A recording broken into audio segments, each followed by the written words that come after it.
Vamos a comenzar entonces con nuestra temática en esta noche y le he titulado el tema de esta noche, la educación y la última generación. Vamos a mirar cómo el tema de la educación está muy relacionado con la preparación de la última generación que el Señor Jesús está levantando para que termine la obra en este mundo. Y déjeme comenzar diciendo lo siguiente. Cuando nosotros estudiamos la palabra de Dios y nosotros estudiamos en la historia de su iglesia los grandes movimientos de reforma y de reavivamiento que han surgido, nos damos cuenta que la educación siempre ha estado relacionada con estos movimientos. En otras palabras, la educación tiene mucho que ver con los movimientos de reavivamiento y de reforma que el Señor ha levantado en la historia. La verdadera educación, diría yo, es una pieza fundamental para la experiencia del reavivamiento y la reforma. Y déjenme darles algunos ejemplos. ¿Recuerdan el tiempo del profeta Elías? ¿Cómo era la condición del pueblo de Israel? ¿Estaban en qué? En una apostasía nacional. El mismo rey Acab, casado con Jezabel, había promovido esta apostasía en el pueblo. Y Dios levanta a un profeta para que trajese un reavivamiento y una reforma a su pueblo. ¿Y cuál fue ese profeta? El profeta Elías. Ahora, nosotros siempre que pensamos en Elías, pensamos en su discurso allá en el Monte Carmelo, cuando decapitó a los profetas falsos de Baal. Pensamos en Elías cuando ungió a Eliseo, pensamos en Elías cuando se deprimió y huyó de Jezabel, pensamos en Elías cuando fue llevado al cielo sin ver la muerte, pero hay un aspecto del ministerio de Elías que poco se menciona y que fue un aspecto clave en la obra de reavivamiento y de reforma, y fue la obra que hizo el profeta Elías en las escuelas de los profetas. Nosotros leemos acerca del profeta Elías visitando las escuelas de los profetas, reformando las escuelas de los profetas, entrenando jóvenes, preparando líderes futuros.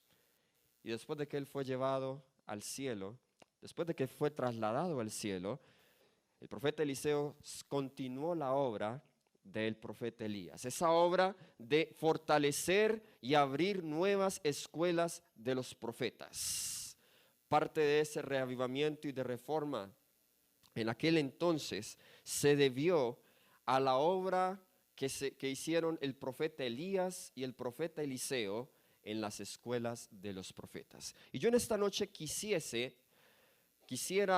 estudiar otro capítulo de la historia del pueblo de Israel, un capítulo oscuro, cuando hubo grande apostasía y cómo la educación fue la solución para el problema que estaba sufriendo o estaba pasando la nación de Israel. Y me refiero a los tiempos de Josías. Vamos a mirar, a manera de introducción, un breve bosquejo del reino de Judá en los tiempos de Josías. Nosotros sabemos, el abuelo de Josías fue el rey Manasés, que reinó del año 697 al año 643 antes de Cristo. Y cuando nosotros pensamos en Manasés, ¿qué es lo primero que se viene a nuestra mente? Un rey ¿qué? Malvado. Un rey que llevó a la nación de Judá al declive espiritual. Este fue uno de los pocos reyes en Judá que incluso fue tan lejos en pasar a sus hijos por fuego. Ese fue el rey Manasés.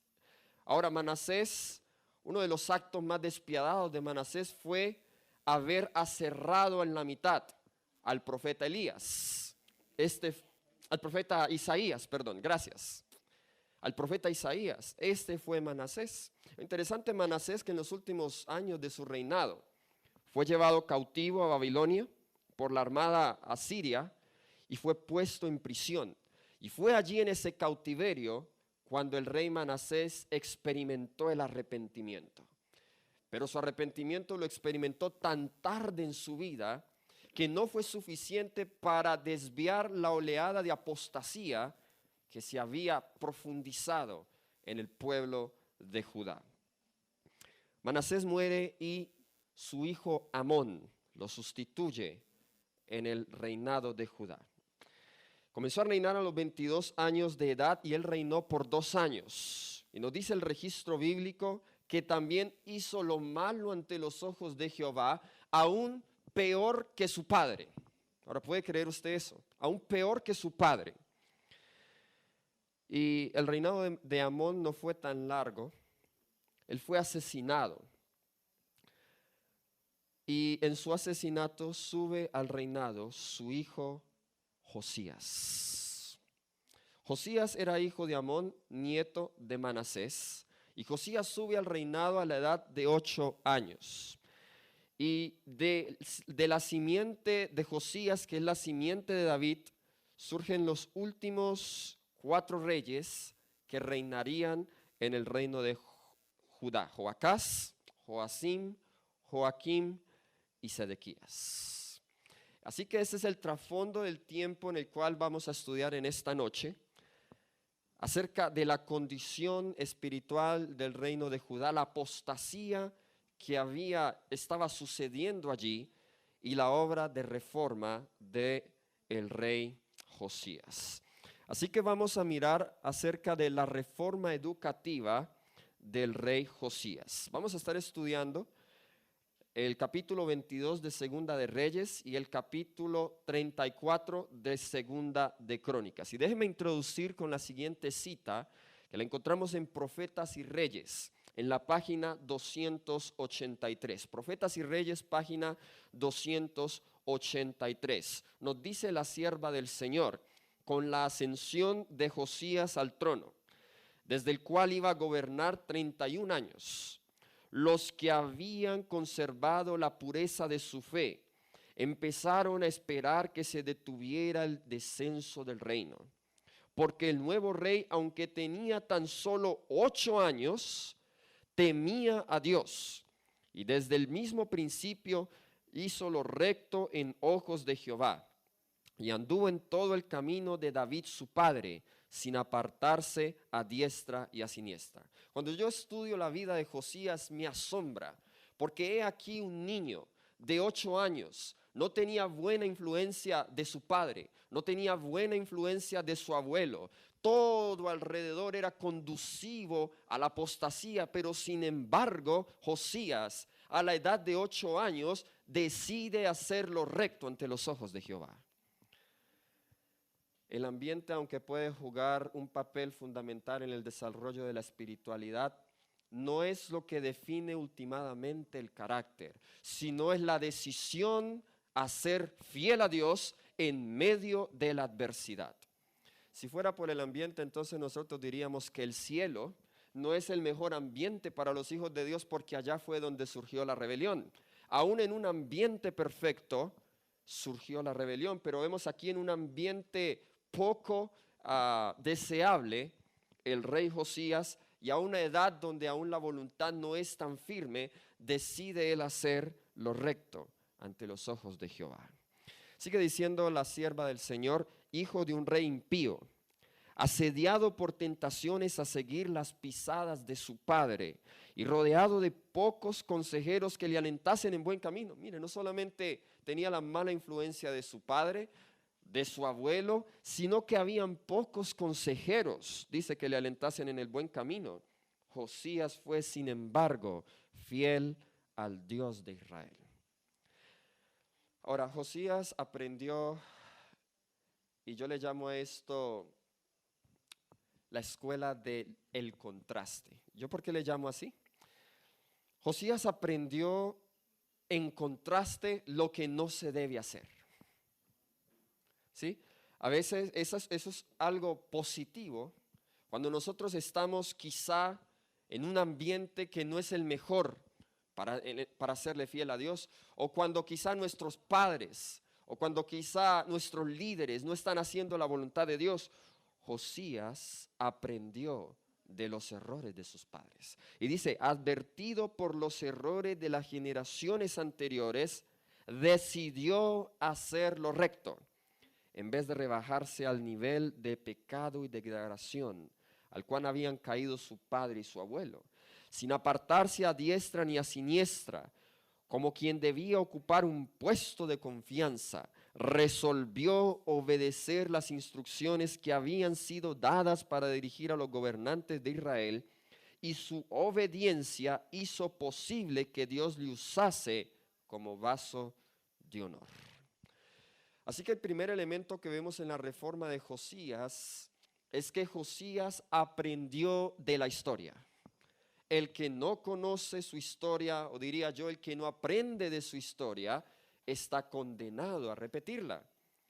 Primer elemento importante en la reforma de Josías: aprender de los errores de generaciones. Y voy a hacer énfasis en esa palabrita, generaciones, porque el título, el tema de este seminario es una generación pensante.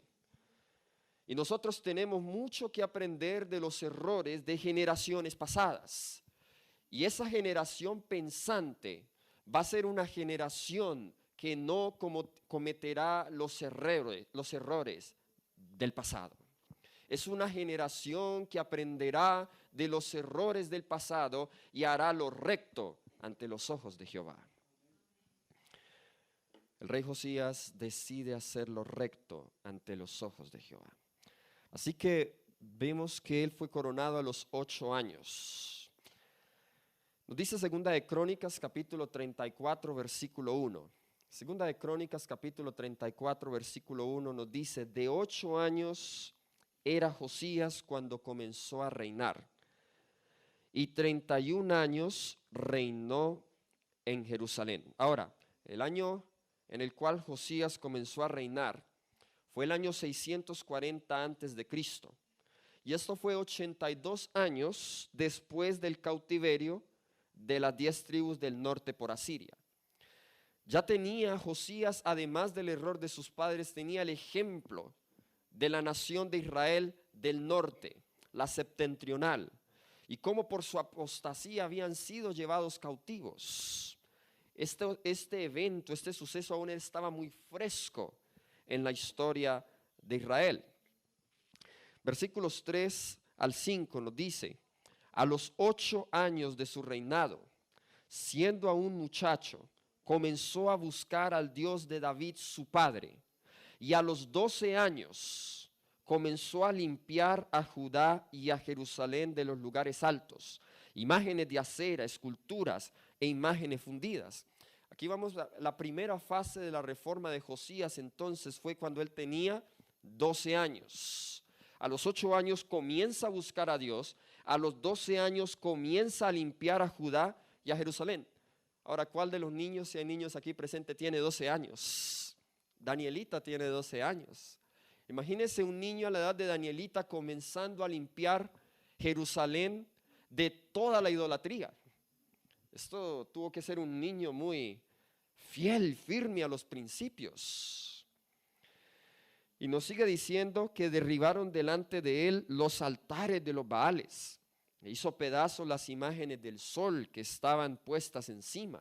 Despedazó también las imágenes de acera, las esculturas y estatuas fundidas, y las desmenuzó y esparció el polvo sobre los sepulcros de los que habían ofrecido sacrificios.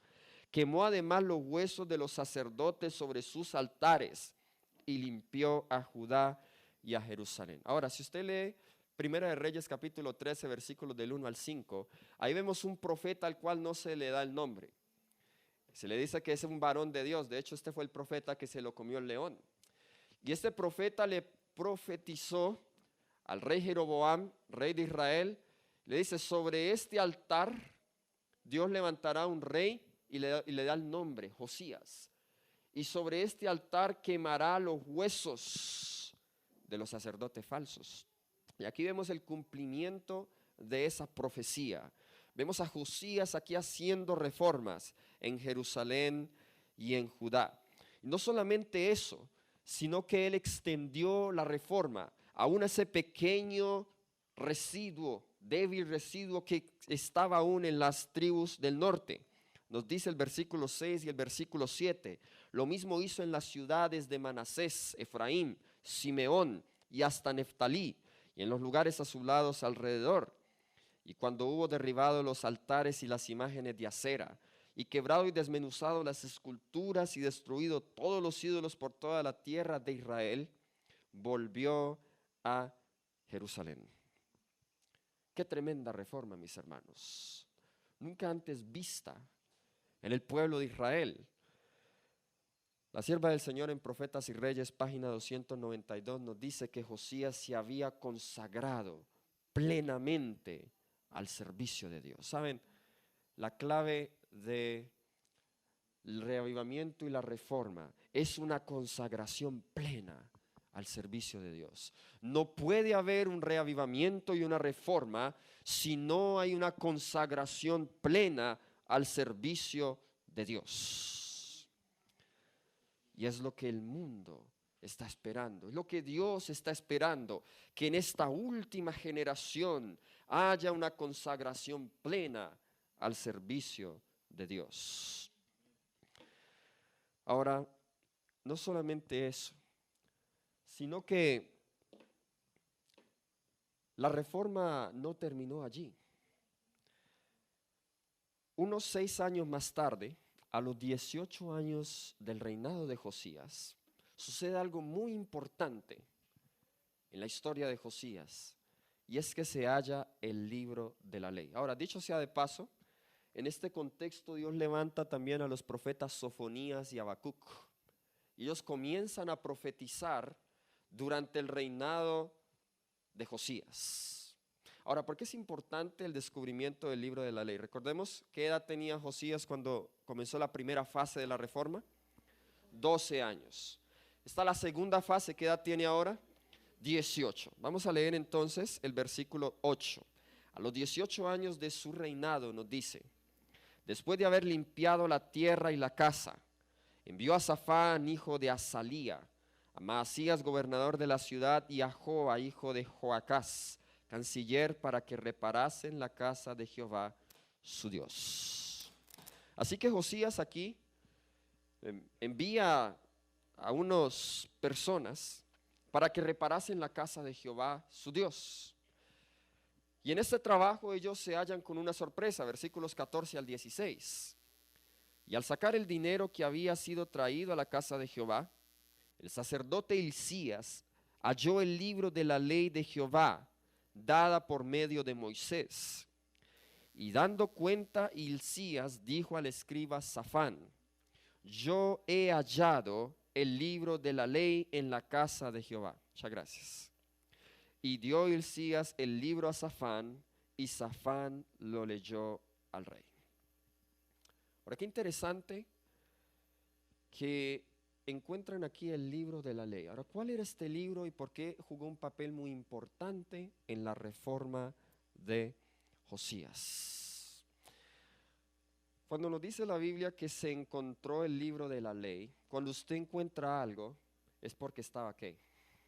Perdido. Y la pregunta es, ¿cómo se perdió ese libro? ¿Cómo se perdió ese libro? El libro de la ley era ese libro que Dios le ordenó a Moisés que debía colocar al lado del arca. ¿Okay? Y como el libro que debía estar al lado del arca, y ahorita vamos a ver cuál es ese libro, pudo haberse perdido.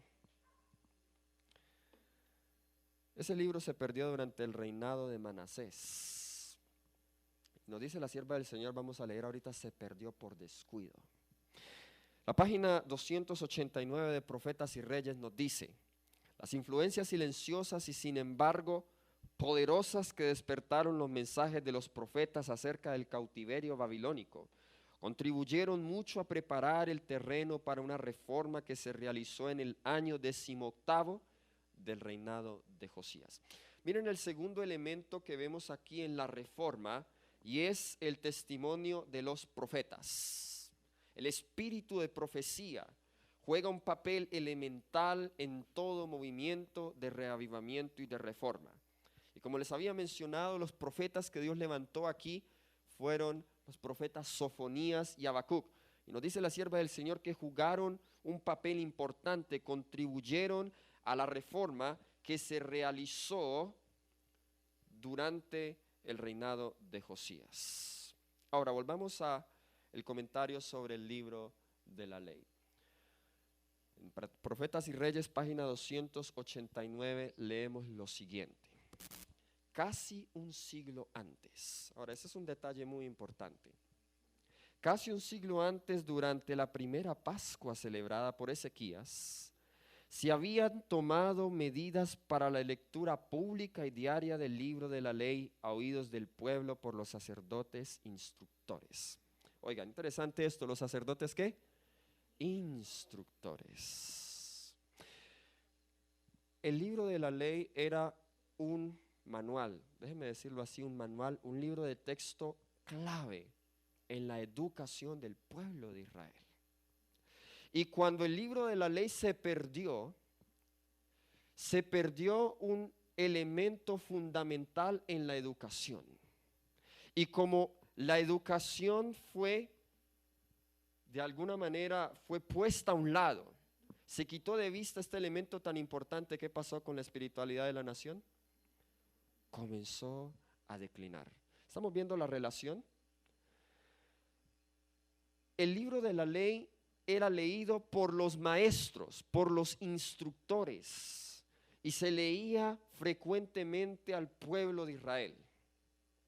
La observancia de los estatutos registrados por Moisés, especialmente los dados en el libro del pacto que forma parte del Deuteronomio, era lo que había dado tanta prosperidad al reinado de Ezequías. Así que, ¿cuál es el libro de la ley? El libro de Deuteronomio, el libro del pacto. Y este libro se había perdido. Y miren que fue el libro que había, o los principios allí habían contribuido, dice, a tanta prosperidad al reinado de Ezequías. Muchos pensadores en educación, uno de ellos, Eduardo Sutherland, dice que la prosperidad de una nación depende de su sistema educativo. Y vemos aquí que la prosperidad del reinado de Ezequías se debió en gran parte al seguimiento o a la obediencia de los principios que habían en el libro de la ley. Pero Manasés se había atrevido a poner a un lado estos estatutos y durante su reinado se había perdido. ¿Por qué? Por descuido. La copia del libro de la ley que solía guardarse en el templo, de manera que por muchos años el pueblo en general se vio privado de sus instrucciones. Estamos viendo entonces la relación que hubo entre la apostasía de Manasés. ¿Sabe? Cuando uno rechaza el mensaje de educación, lo que sigue es apostasía. Manasés rechazó el libro, las instrucciones del libro del pacto. Y como resultado hubo apostasía en el pueblo. Se había perdido, nos dice la sierva del Señor, por descuido. El sacerdote Safán decide leerle entonces el libro al profeta, al rey Josías. Versículos 19 y 21 nos dice: luego que el rey oyó las palabras de la ley, rasgó sus vestidos. Ahora, esa expresión, rasgar los vestidos, significa un arrepentimiento profundo. Y dijo, versículo 21, andad, consultad a Jehová por mí, por el remanente de Israel y de Judá, acerca de las palabras del libro que se ha hallado, porque grande es la ira de Jehová que ha caído sobre nosotros, por cuanto nuestros padres no guardaron la palabra de Jehová para hacer conforme a todo lo que está escrito en este libro. ¿Quiénes fallaron? Los padres. Los padres fallaron. Y como resultado, el reinado de Josías tuvo que cosechar los frutos de la apostasía de generaciones anteriores. Es interesante que cuando nosotros estudiamos la historia del pueblo de Israel, cuando recién se acentúa en la tierra de Canaán, nosotros vemos que durante el periodo de Josué y durante el periodo de los ancianos que vivieron o que conocieron a Josué, el pueblo de Dios anduvo en los caminos de Jehová. Pero el capítulo 2 de Jueces dice que cuando murió Josué y cuando murió toda esa generación que le siguió a Josué, se levantó una generación, y utiliza un verbo clave en educación, que no conoció a Jehová. Y saben, la hermana White comentando sobre Josué 12, ella dice que los que fallaron fueron los padres. Y como los padres fallaron en educar, en transmitir las instrucciones dadas por Moisés y por Josué a las generaciones siguientes, se levantó una generación que no conocía a Jehová. Es interesante, recientemente escuchando una estadística de la iglesia mundial, decían, vamos a ver si soy preciso con las cifras, que si desde el tiempo de nuestros pioneros, desde el tiempo de la hermana White, los padres, los hijos de los padres adventistas hubiesen sido instruidos en los caminos del Señor y hubiesen permanecido en la iglesia, hoy estuviéramos sobrepasando los 100 millones, o estuviéramos sobrepasando, 100 millones o más de membresía mundial en la iglesia. Y estuviéramos mucho más avanzados en la obra de Dios. Ahora, si nosotros hacemos la estadística, el bajón más grande que nosotros tenemos es en los hijos. Porque los hijos no siguen en su gran mayoría la fe de los padres. Imagínense si por promedio una familia tiene 2 o 3 hijos y en una iglesia hay 10, 20 familias, digamos 20 familias, digamos que el 80% de los hijos de esa familia no continúan en la fe, ahí tenemos un bajón muy grande. Estamos viendo, mis hermanos, que esto es clave. Esto es clave para terminar la obra de Dios, es clave para que se levante esa última generación, esa generación pensante. Josías entendió las consecuencias de las malas decisiones de los padres. Nos dice la sierva del Señor aquí en Profetas y Reyes, página 289 y 290. Josías se conmovió hondamente al oír por primera vez leer las exhortaciones y amonestaciones registradas en ese antiguo manuscrito. Nunca antes había comprendido tan claramente la sencillez con que Dios había presentado a Israel la vida y la muerte, la bendición y la maldición. Y cuán a menudo se le había instado a escoger el camino de la vida a fin de llegar a ser una alabanza en la tierra, una bendición para todas las naciones. En el libro abundaban las promesas referentes a la voluntad de Dios para salvar hasta lo sumo a aquellos que confiasen plenamente en Él, así como había obrado al librarlos de la servidumbre egipcia. Quería obrar poderosamente para establecerlos en la tierra prometida y colocarlos a la cabeza de las naciones de la tierra. Josías entendió lo que significaba las bendiciones que obtenemos al obedecer a Dios, pero también las maldiciones que vienen como consecuencia de desobedecer a Dios. Y cuando vio la calamidad que colgaba sobre el pueblo de Judá, su corazón se conmovió profundamente. Así que Josías decide llevar a un nivel más alto la reforma que comenzó. El hermano White nos dice que este libro fue una alianza en la reforma. Profetas y Reyes, página 293 nos dice, y ahora, mientras el escriba Safán le leía el libro de la ley, el rey discernió en este volumen un tesoro ¿de qué? De conocimiento. Miren otra palabra clave en educación, conocimiento, y un aliado poderoso en la obra de reforma que tanto deseaba ver realizada en la tierra. Resolvió andar en la luz de sus consejos y hacer todo lo que estuviese en su poder para comunicar sus enseñanzas al pueblo, a fin de inducirlo, si era posible, a cultivar la reverencia y el amor a la ley del cielo. Pero ¿podía realizarse la reforma necesaria? Israel había llegado casi al límite de la tolerancia divina. Pronto Dios se iba a levantar para castigar a aquellos que habían deshonrado su nombre.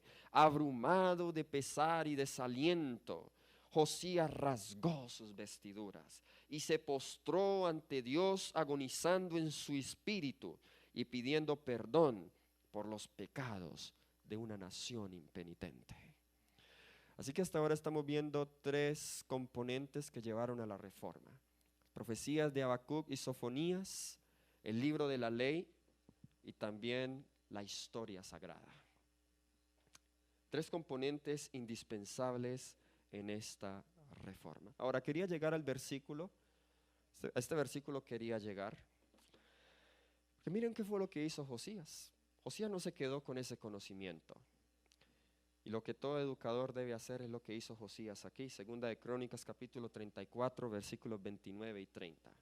Entonces, el rey envió y reunió a todos los ancianos de Judá y de Jerusalén. Miren con quién comenzó. Comenzó con los líderes. Los reunió. Y subió el rey a la casa de Jehová, y con él todos los varones de Judá, y los moradores de Jerusalén, los sacerdotes, los levitas, ¿y quiénes más? Todo el pueblo, desde el mayor hasta el más pequeño, y leyó a oídos de ellos, ¿cuántas? Todas las palabras del libro del pacto que había sido hallado en la casa de Jehová. Miren, tremenda reforma. Josías ahora convoca a todo el pueblo. Aquí habían líderes religiosos. Aquí estaba el pueblo en común, desde el mayor hasta el más pequeño. Y delante de ellos lee todas las palabras del libro del pacto. ¿Saben ustedes que el libro de Deuteronomio es un tratado sobre la educación? De hecho, uno de los libros que Jesús más cita es el libro de Deuteronomio. Es uno de los libros que Jesús más cita. Algunos ejemplos. Y yo creo que aquellas personas que estaban escuchando la lectura del libro de la ley escucharon este versículo. Miren qué importante. Y estas palabras, Deuteronomio capítulo 6, versículos 6 al 9, que yo te mando hoy, estarán sobre tu corazón. Y no solamente eran para usted, sino que ¿qué debían hacer? Y las repetirás ¿a quiénes? A tus hijos, querido padre. Las repetirás a tus hijos. Y hablarás de ellas estando en tu casa. O sea, esos son en los momentos formales de culto familiar. Y andando por el camino. Y al acostarte. Y cuando te levantes, y las atarás como una señal en tu mano, y estarán como frontales entre tus ojos, y las escribirás en los postes de tu casa y en tus puertas. Saben que nosotros somos propensos a olvidar. Y por eso Dios fue tan inciso en que estas palabras debían repetirse. Y no solamente eso, sino que tenían que estar visible, no solamente externamente, pero en el corazón. En ese libro, en ese tratado, vemos nosotros consejos en cuanto a guardar los estatutos de Jehová. Vemos consejos para la educación de los hijos. Vemos que esa educación debería ser continua. Vemos que los padres debían enseñar a sus hijos la ley de Dios. Vemos que debían enseñar la historia sagrada, los primeros 4 capítulos de Deuteronomio. También debían enseñarles leyes sanitarias. El mensaje de salud está también en el libro de Deuteronomio. Vemos también leyes sociales y humanitarias. Música sagrada, el libro de Deuteronomio termina con un canto, un poema de Moisés en el capítulo 32. Y también el santuario y sus servicios. Y el libro también termina con las bendiciones y las maldiciones. Esto es solo un breve bosquejo. El libro de Deuteronomio es un tratado sobre educación. Y este libro fue leído ante todos.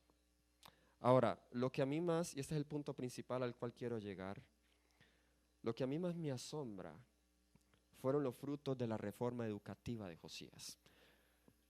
Nosotros cuando leemos la reforma de Josías decimos, bueno, pero no sirvió de nada. Porque luego se levantó Joacás, su hijo, y luego Joacim, y luego Joaquim y Sedequías, todos ellos sus hijos, uno de ellos su nieto, y terminaron de llevar a la apostasía al pueblo de Israel. Y uno dice, bueno, ¿cuáles fueron los frutos de esta reforma? Vayamos al libro de Daniel, capítulo 1. Vamos al libro de Daniel, capítulo 1. Y esto a mí, cuando yo lo estudié por primera vez, esto me asombró, esto me emocionó. El Daniel, capítulo 1. Vamos en nuestras Biblias. Libro de Daniel, capítulo 1, vamos a comenzar leyendo desde el versículo 1. Daniel, capítulo 1, versículo 1, cuando esté allí diga amén. Nos dice el versículo 1, en el tercer año del reinado de Joacim, rey de Judá, vino Nabucodonosor, rey de Babilonia, a Jerusalén y la sitió. Y el Señor entregó en sus manos a Joacim, rey de Judá, y parte de los utensilios de la casa de Dios, y los trajo a tierra de Sinar, a la casa de su Dios, y colocó los utensilios en la casa del tesoro de su Dios. Ahora, ¿quiénes fueron llevados cautivos en esta ocasión? Vamos al versículo 6. Entre ellos estaban Daniel, Ananías, Misael y Azarías, de los hijos de Judá. Ahora, estos eran muchachos. El versículo 4 dice, muchachos en quienes no hubiera tacha alguna, eran jóvenes. ¿Sabían ustedes qué edad tenía Daniel cuando fue llevado cautivo? La sierva del Señor en el libro Alza tus ojos, en la página 81, nos dice la edad que tenía Daniel cuando fue llevado cautivo. Dice, Daniel era solo un joven cuando fue llevado cautivo a Babilonia. Tenía aproximadamente 15 o 16 años de edad, porque se lo llamaba muchacho, lo que significa que estaba en la adolescencia.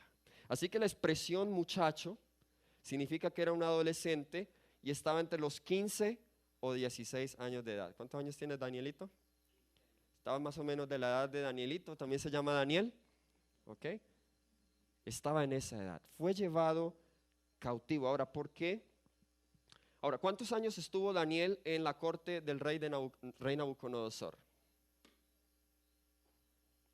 Usted verá ahí dice el capítulo 1, al final dice al cabo de 3 años fue llevado ante la presencia del rey, ¿cierto? Ahora el hermano White en otra cita dice la edad que él tenía cuando fue llevado a la corte pagana. O sea, después de pasar sus 3 años de educación en Babilonia, dice. Esto es Testimonios para la Iglesia, tomo 4, página 562 y 563. Daniel solo tenía 18 años de edad cuando fue llevado a una corte pagana para entrar al servicio del rey de Babilonia. Su juventud hace que su noble resistencia al error y su firme adhesión a la justicia sean aún más admirables. Su noble ejemplo debería dar fuerza a los que aún hoy sufren pruebas y tentaciones. Muy bien, así que si tenía 18 años cuando entró a la corte del rey Nabucodonosor y él le tomó 3 años antes de entrar a la corte, ¿cuántos años tenía cuando llegó a Babilonia? 15, entonces podríamos dejar la edad de 15 como una edad acertada, la edad de Daniel. Ahora, ¿por qué esto es importante? Si nosotros le sumamos, el año en que Daniel fue llevado cautivo fue el año 605 antes de Cristo, ¿está bien?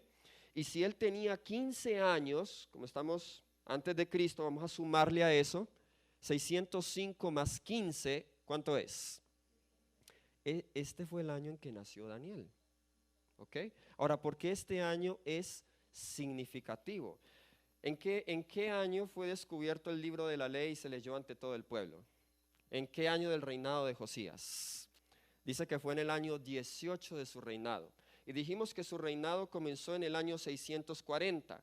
Si usted le resta 18 a 640, ¿a dónde los lleva? 622. y Daniel nace en el 620. Yo me hago una pregunta. ¿Será que los padres de Daniel estaban entre esa multitud que escucharon la lectura del libro de la ley? ¿Es posible que la educación que recibió Daniel por sus padres en casa fue el resultado de la reforma de Josías? Oh, miren los frutos de esa reforma educativa en la vida de Daniel. Allá haciendo testimonio en Babilonia, una educación que le habilitó a Daniel a permanecer firme, aún en una nación pagana. Oh, Daniel pertenecía a una generación pensante.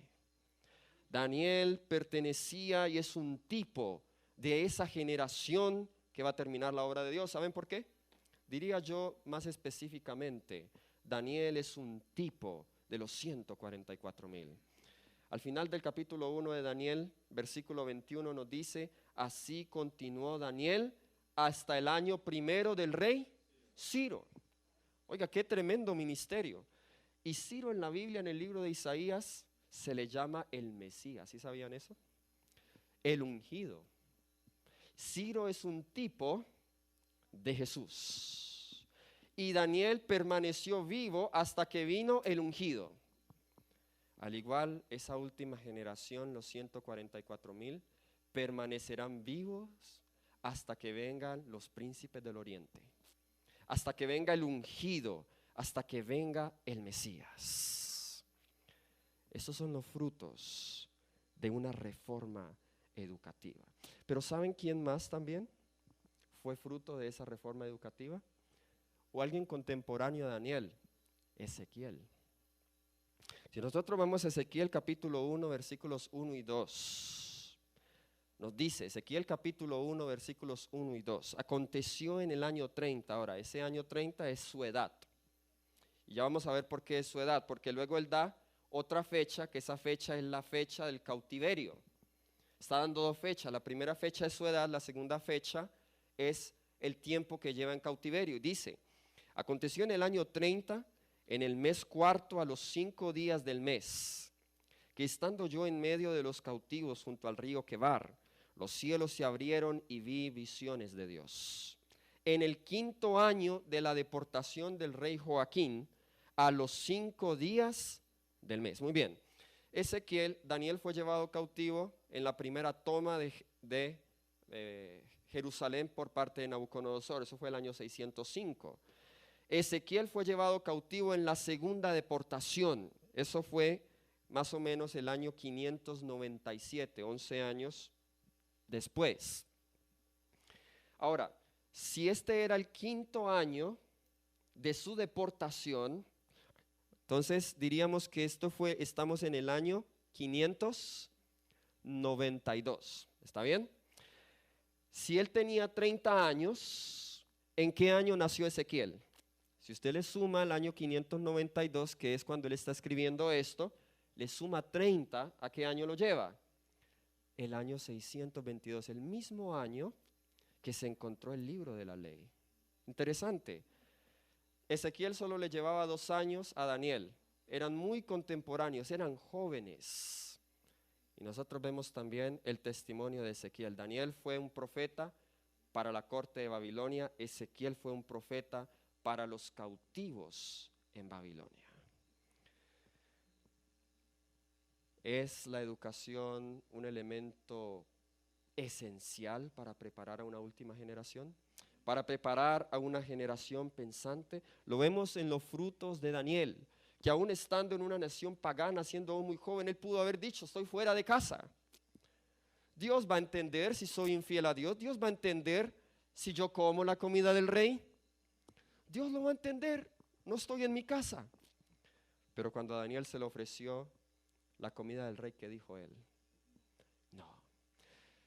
¿Han notado ustedes que si usted lee el capítulo 1 de Daniel cuidadosamente, Satanás atracó los 3 aspectos fundamentales de la educación? Se nos dice que la educación es el desarrollo, eso es una cita que quizá lo tenemos todos de memoria, educación, página 15. La educación es el desarrollo armonioso de las facultades físicas, mentales y espirituales. Y Satanás atacó estas tres áreas en la vida de Daniel y sus amigos. Lo primero que atacó fue la parte mental. El versículo 4 los mete en una educación babilónica para que fuesen instruidos en toda sabiduría, en toda ciencia, en entendimiento, para que fuesen idóneos para estar en el palacio del rey y se les enseñara las letras y la lengua de los caldeos. Miren el ataque mental. Satanás quería a través de la educación moldear la mente de Daniel y sus amigos. Pero no solamente eso, sino que en el versículo 5 vimos que también hay un ataque a las facultades físicas, porque les señaló el rey una porción diaria de la comida del rey y del vino que él bebía, y que los educara durante 3 años para que al fin de ellos se presentaran delante del rey. Así que noten, vemos una educación, un currículo babilónico, las letras, la ciencia, la lengua de los caldeos, la parte mental. Les coloca una dieta babilónica, la parte física. Y no solamente eso, sino que en el versículo 7 les cambió los nombres. Y a Daniel le puso Belsasar, a Ananías Sadrach, a Misael Mesac y a Azarías Abednego. Y saben, esos nombres eran nombres de dioses paganos, dioses babilónicos. Y el nombre en la Biblia representa el carácter. Satanás trató de contrarrestar la obra que los padres de Daniel habían hecho en su hogar. Oh, pero Daniel estaba tan firme y enraizado en los principios de la verdadera educación que nada lo movió. Vemos a Daniel solicitando al jefe de los eunucos que no se les permitiese comer de la porción de la comida del rey. Vemos a Daniel rechazando la comida del rey, siendo fiel y dando testimonio en una nación pagana. Oh, mis queridos hermanos, mis queridos padres, la mayor necesidad de los niños, la mayor necesidad de los jóvenes es recibir una educación que va a perdurar por toda la eternidad. Bien dice la sierva del Señor en el libro de la educación, página 203, la edificación del carácter es la obra más importante que jamás haya sido confiada a los seres humanos y nunca antes ha sido su estudio diligente tan importante como ahora. Ahora, educar es redimir y la edificación del carácter tiene que ver con la educación. Ninguna generación anterior, de nuevo, una generación pensante, dice, ninguna generación anterior fue llamada a hacer frente a problemas tan importantes. Nunca antes se hallaron los jóvenes frente a peligros tan grandes como los que tienen que arrostrar hoy. Y es por eso que como los jóvenes están tan expuestos a los peligros que los atacan y los arrostran hoy, es por eso que la labor de la educación se hace imperante, se hace importante, debe ser esencial, no debe descuidarse. O nuestros jóvenes estarán destituidos de herramientas para enfrentar las tentaciones que los arrostran.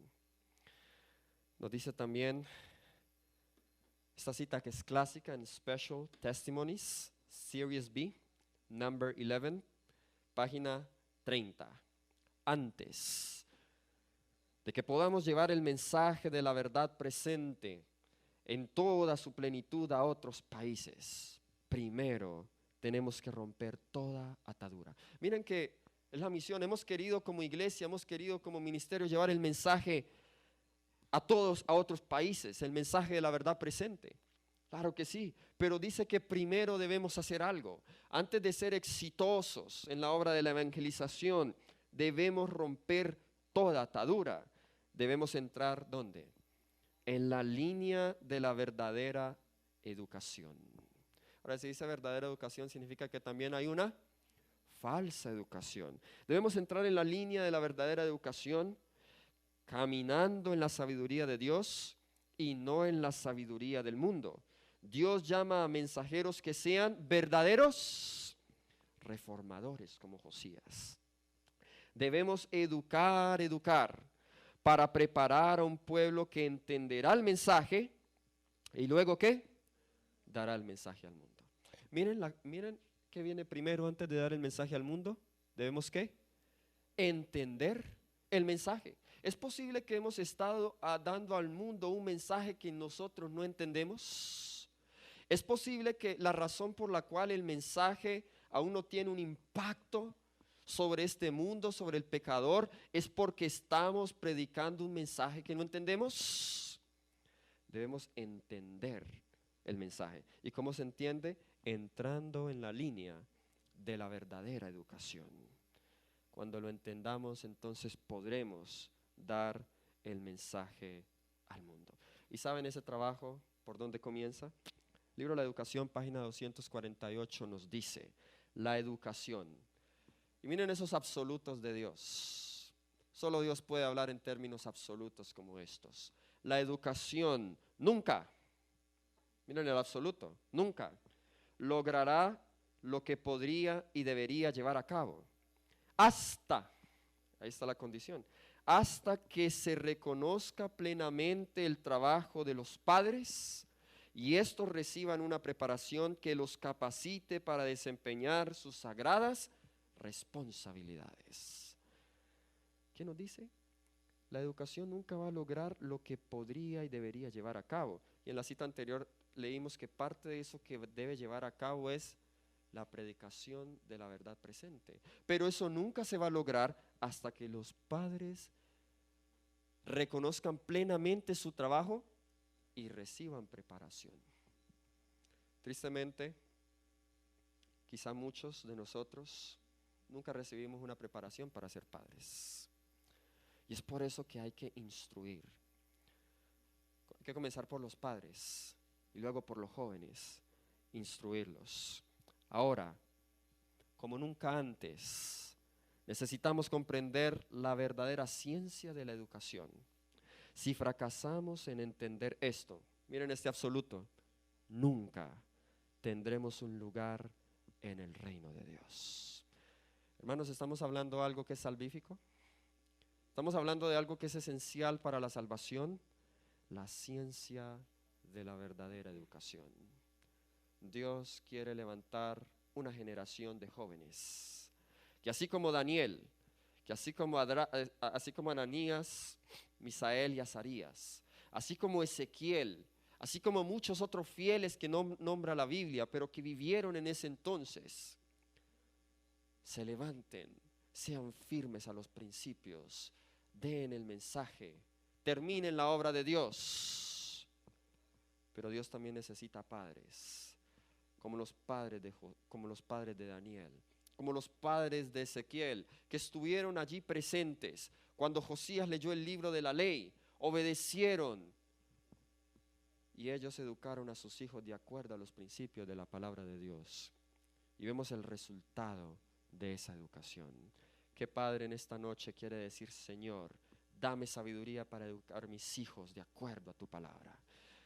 ¿Qué joven en esta mañana quiere decir: Señor, dame la firmeza y el carácter de Daniel para representarte en un mundo de maldad? Necesitamos ser esa generación que terminará la obra del Señor. Que esta sea nuestra experiencia, que esta sea nuestra realidad, que esta sea nuestra oración. Que el Señor les bendiga. Vamos a orar.